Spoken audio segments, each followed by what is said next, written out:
Class में आप सभी का स्वागत है। तो आज हम लोग पढ़ेंगे ग्राफीय विधि के द्वारा गति के समीकरणों का निगमन हम किस प्रकार से कर सकते हैं। अब हमने आपको बताया था कि जो ग्राफिकल हम लोग करते हैं उसके लिए जो सबसे ज़रूरी चीज़ है वो कौन सा होता है बेटा। जो हम मोशन के इक्वेशंस की बात करते हैं उसमें क्या होता है, एक्सीलरेशन होता है, वो भी कांस्टेंट एक्सीलरेशन होता है। मान लीजिए कि आपके पास एक ग्राफ है, ये आप t को रिप्रेजेंट कर रहा है, ये आपके v को रिप्रेजेंट कर रहा है, मतलब वेग को रिप्रेजेंट कर रहा है। मान लीजिए कोई वस्तु है जो कि किसी जगह किसी इस बिंदु से एक समान त्वरण से एक समान त्वरण से आगे की ओर बढ़ी है। एक समान त्वरण मतलब गति में वृद्धि हो रही है।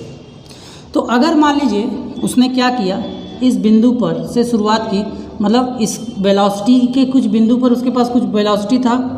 मान लीजिए जब उसकी शुरुआत हुई वो उस समय u वेलोसिटी पर था। फिर जब वो ऊपर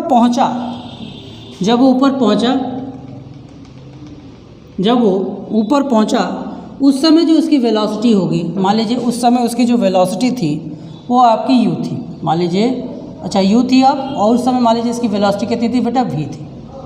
कितनी थी, v थी। अब हमको पता है क्या करेंगे। अब हम क्या कर रहे हैं, ये हमारा ग्राफ हो गया।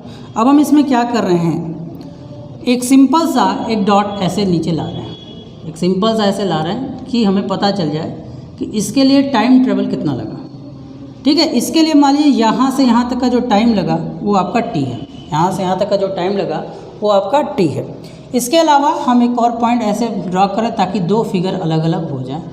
ये आपका रेक्टेंगल हो, ये आपका ट्रायंगल हो जाए, ये आपका रेक्टेंगल। अब इसका नाम दे देते हैं। मान लीजिए इस हिस्से का नाम हम दे देते हैं O, इस हिस्से का नाम देते हैं A, इस हिस्से का नाम देते हैं B, इस हिस्से का नाम देते हैं C। तो अगर हम बात करें कि BC की वैल्यू कितनी, इसकी वैल्यू कितनी होगी, इसकी वैल्यू देखिए, पूरी लंबाई यहाँ से यहाँ तक V है और इतनी लंबाई U है, तो इसकी वैल्यू कितनी होगी बेटा, इसकी वैल्यू हो जाएगी V माइनस U। और ये बराबर होगा बेटा AT स्क्वायर के। किसके बराबर होगा, AT स्क्वायर के। कैसे AT स्क्वायर के बराबर होगा, अभी हम प्रूफ करेंगे तो आपको समझ में आ जाएगा। तो आई थिंक आपको सब कुछ समझ में आ गया होगा। तो चलिए मोशन के प्रथम इक्वेशन, कौन सा इक्वेशन है, v बराबर u प्लस AT को प्रूफ करने का काम करते हैं। जहाँ v क्या है आपका, जहाँ v आपका अंतिम वेग है, इन फाइनल वेलोसिटी, u क्या आपका प्रारंभिक वेग है, और a आपका क्या है, त्वरण है, और t आपका क्या है बेटा, समय। चलिए हम लोग इसको प्रूफ करने का काम शुरू करते हैं। त्वरण कैसे निकलता है, त्वरण का हम बात करते हैं, वेग परिवर्तन के दर को त्वरण करते हैं। क्या कहते हैं बेटा, वेग परिवर्तन के दर को त्वरण करते हैं। तो वेग का परिवर्तन हुआ कितना, वेग आपका स्टार्ट कहाँ से हो, अच्छा ABC, इसको हमने नहीं दिया नाम D, इसका नाम D हो गया। तो अगर हम बात करें तो त्वरण में कहाँ से अपना उसने चालू किया, यहाँ से यहाँ तक चालू किया। तो त्वरण की अगर हम बात करें ग्राफ के आधार पर, तो ग्राफ के आधार पर त्वरण की वैल्यू जो होगी, A की जो वैल्यू आएगी वो क्या आएगी बेटा, BC अपॉन में T। जो आपको वेग परिवर्तन का जो पार्ट बता रहा है कि ये इतना वेग बदला, वेग में बदलाव कितना हुआ। अगर आपको वेग में बदलाव निकालना है तो आप इस पोर्शन से स्टार्ट हुआ, इस पोर्शन बदला, तो मतलब इतने हिस्से, मतलब इस हिस्से की वैल्यू कितनी है ये आपको बतानी होगी। इस हिस्से की वैल्यू कितनी है आपको बतानी होगी। तो इस हिस्से की वैल्यू कितना है बेटा, V माइनस C। तो इस हिस्से का वैल्यू BC है, BC अपॉन में आपने T लिख दिया है, आपका मन है तो OA लिख दीजिए। अब देखिए A की वैल्यू A है और BC की वैल्यू कितनी है बेटा, V माइनस U है। ये अपॉन में आपका हो गया T, क्रॉस मल्टीप्लिकेशन कर देंगे, ये आपका हो जाएगा AT इज इक्वल टू कितना हो जाएगा बेटा, V माइनस U। U को आप इधर शिफ्ट कर दो तो आपको क्या मिल जाएगा बेटा, AT is equal to AT, और U इधर आ गया तो प्लस हो जाएगा, U बराबर V हो जाएगा। इसी को थोड़ा सीधा कर लो तो V की वैल्यू आपको क्या मिल जाएगी, U प्लस AT मिल जाएगा। तो ये आपका क्या होगा, गति का समीकरण हो गया, पहला समीकरण प्रूफ हो गया। इसे आप नोट कर लें, ठीक। अब इसे आपने नोट कर लिया होगा, चलिए ठीक। अब याद करिए, ठीक है, तो इसको आप नोट कर लीजिए। अब याद कीजिए गति के दूसरे समीकरण की तरफ हम आते हैं। इसको आपने वीडियो को पॉज करके नोट कर लिया होगा। अब गति के दूसरे समीकरण की अगर हम बात करें तो गति का दूसरा समीकरण जो है S बराबर UT plus half AT square है। क्या है बेटा, क्या value, UT plus half AT square है अपने पास।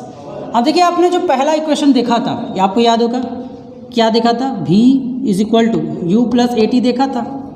तो इस u को अगर आप इधर शिफ्ट कर दोगे तो v minus U is equal to क्या हो जाएगा बेटा, ए टी हो जाएगा। तो इसीलिए देखिए मैंने यहाँ पर ए टी लिखा हुआ है, समझ में आ रहा है। इसीलिए मैंने लिखा कि v माइनस ए की जो वैल्यू, ए टी स्क्वायर नहीं, v माइनस ए की जो वैल्यू होगी वो ए टी के बराबर होगी। ठीक है, चलिए आइए अब देखिए ये s है क्या, ये s आपका बेटा दूरी है, और दूरी नहीं विस्थापन है। क्या है, विस्थापन है।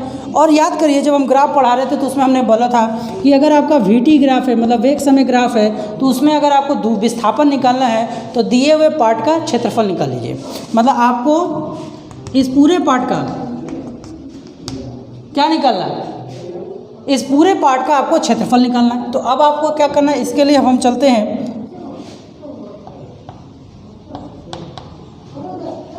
क्षेत्रफल ओ ए सी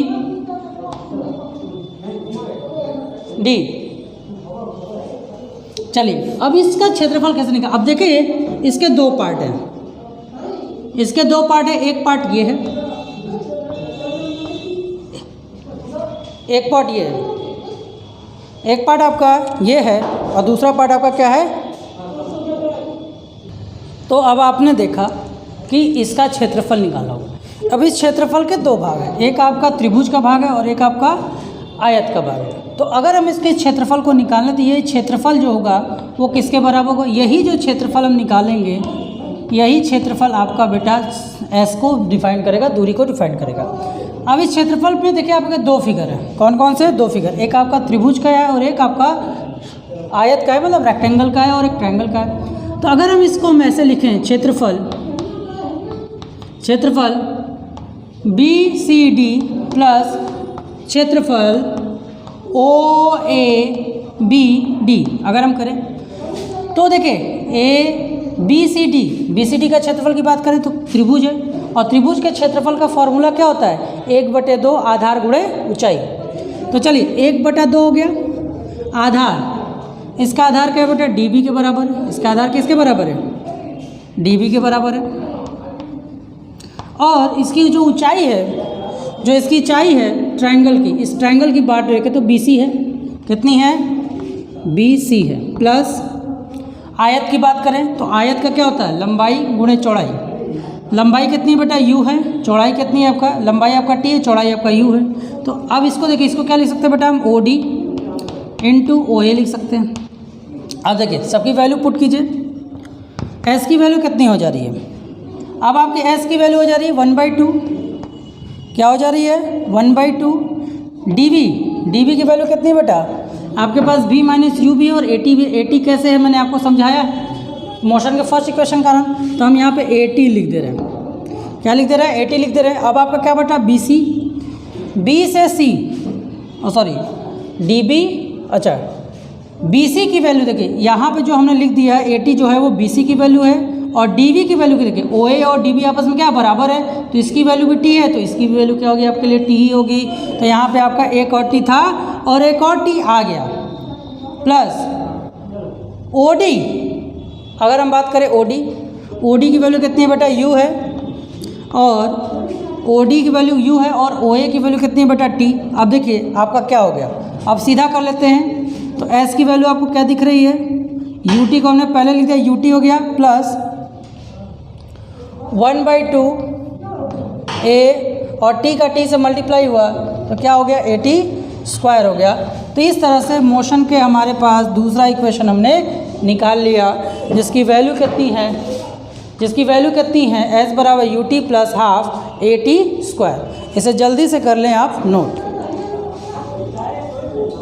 ठीक है। चलिए अब आते हैं दूसरे इक्वेशन में, अब आते हैं, ये दूसरा इक्वेशन आपने मोशन का प्रूफ किया। अब आते हैं तीसरे इक्वेशन की तरफ, जिसका वैल्यू है v बराबर U square plus B square बराबर यू स्क्वायर प्लस 2as, ठीक है। अब चलिए देखिए, इसका भी निकालने के लिए हम क्या करेंगे, वही फॉर्मूला यूज़ करेंगे, S का ही फॉर्मूला यूज़ करेंगे, लेकिन यहाँ पर क्षेत्रफल को प्रूफ करने के लिए हम थोड़ा सा कंडीशन बदलेंगे। अब आप इस कंडीशन को ध्यान से देखिए, ये आपका ऐसे है, इस फिगर को हम फिर से बना रहे हैं। ये आपका OD है और ये आपका क्या बेटा, ये आपका क्या है, AC है। दोनों एक दूसरे के देखिए समांतर हैं और एक लाइन ऐसे है, तो ये क्या होगा, एक समलंब चतुर्भुज हो गया। इसको इंग्लिश में हम लोग ट्राइपेजियम का नाम देते हैं। अब ट्राइपेजियम का अगर हम क्षेत्रफल की बात करें तो ट्राइपेजियम के क्षेत्रफल का जो फॉर्मूला होता है वो क्या होता है, ट्राइपेजियम के क्षेत्रफल का फॉर्मूला होता है, क्या होता है, नोट कर लीजिए। क्षेत्रफल बराबर इसका होता है 1/2 समांतर भुजाओं का योग और इंटू उनके बीच की दूरी,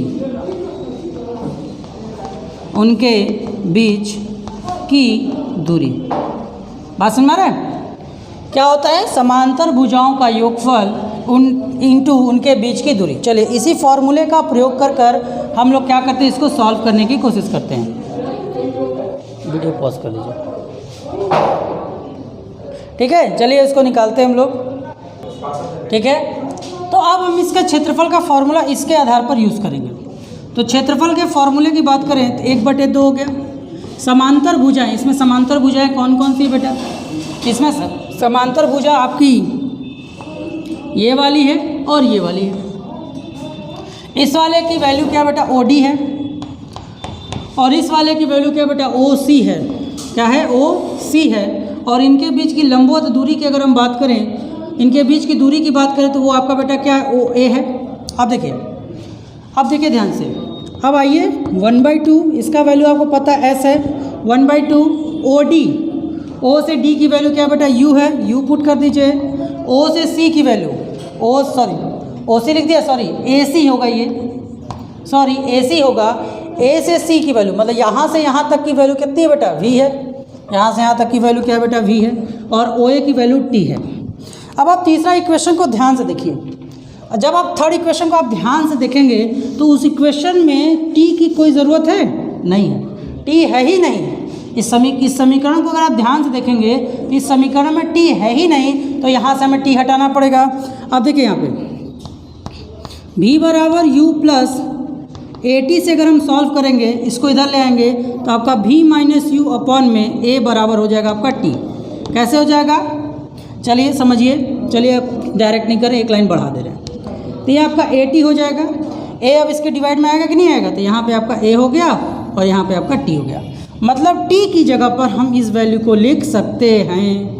तो अब यहाँ पे क्या करिए, S बराबर UT नहीं, S बराबर आपका क्या है बेटा, 1/2 ब्रैकेट में V प्लस U अपने पास पहले से मौजूद है, और यहाँ हमारा T की जगह पे हम रखने जा रहे हैं V माइनस U अपॉन में A।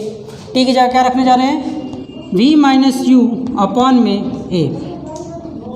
S बराबर क्या हो गया बेटा, 2 और A का मल्टीप्लाई हो गया, तो ये अपॉन में हो गया बेटा 2A। और ये देखिए ये आपके पास हो गया V प्लस U और दूसरे ब्रैकेट में V माइनस U। क्या हो गया, दूसरे ब्रैकेट में आपका हो गया V माइनस U। अब यह ध्यान दीजिए, एक फार्मूला आपने पढ़ा होगा A² माइनस B² बराबर एक ब्रैकेट में A प्लस B और दूसरे ब्रैकेट में A माइनस B, ये आपने पढ़ा होगा। अब यहाँ पर देखिए एकदम सेम सिचुएशन है, एक ब्रैकेट में V प्लस U है और एक ब्रैकेट में क्या है, V माइनस U है। तो ये क्या हो जाएगा, इस फॉर्मूले के अनुसार S बराबर क्या हो जाएगा, V² माइनस U² अपॉन में 2A। अब इसका इसके साथ मल्टीप्लाई कर देंगे तो कितना हो जाएगा, 2AS बराबर V² माइनस U² हो जाएगा। अब इस U को आप इधर शिफ्ट कर देंगे तो आपका हो जाएगा U² प्लस में आ जाएगा plus 2AS is equal to V²। क्या हो जाएगा, V²। और यही आपका गति का तीसरा समीकरण है जिसे आपको याद करना होगा। ठीक है, तो आज आपने गति के तीसरे समीकरण को पढ़ लिया, तीनों समीकरण का प्रूफ पढ़ लिया। नेक्स्ट वीडियो में हम लोग मिलेंगे किससे, इससे रिलेटेड न्यूमेरिकल को लेकर। चलिए इसे नोट कर लीजिए।